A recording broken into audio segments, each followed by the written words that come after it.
এতদিন ধরে চালনা করেছে তাতে মানুষ এই নতুন সোনার বাংলা তৈরি হয়, নতুন পাল্টানো সরকার আসে পরিবর্তনের ফলে যে সরকার এসছে, সাধারণ মানুষের জনোচ্ছ্বাস আজকে দেখতে পাচ্ছেন, আপনারা সবাই দেখতে পাচ্ছেন মানুষের জনোচ্ছ্বাস। ব্রিগেড আজকে সম্পূর্ণ, এখানে ব্রিগেডে মানুষের যে হাহাকার, এত মানুষ এসছে, তারা একটাই জিনিস চাইছে যে পরিবর্তনের দরকার ছিল। ভয় আউট হয়েছে, ভরসাহীন হয়েছে, পাল্টেছে সরকার, এইবার বিজেপি সরকার।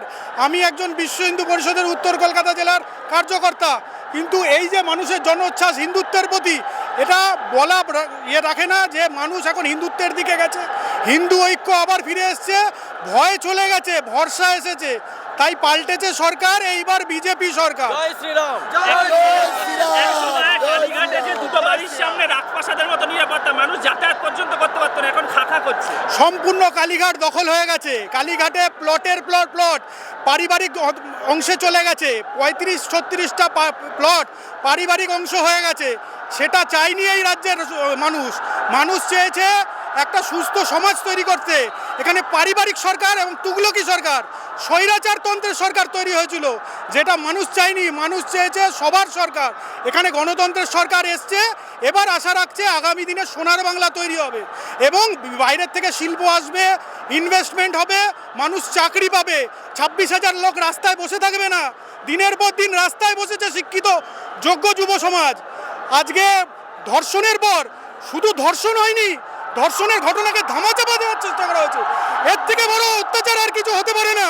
ধর্ষণ তো করেছে, ধর্ষণের ঘটনাকে ধামাচাপা দেওয়ার চেষ্টা করেছে। দিনের পর দিন দুর্নীতি, চাল, কয়লা, ট্রিপল, সবেতে চোর, রেশন চোর, কিচ্ছুতে বাকি রাখবে না, যেখানে গেছে সেখানে চুরি করেছে।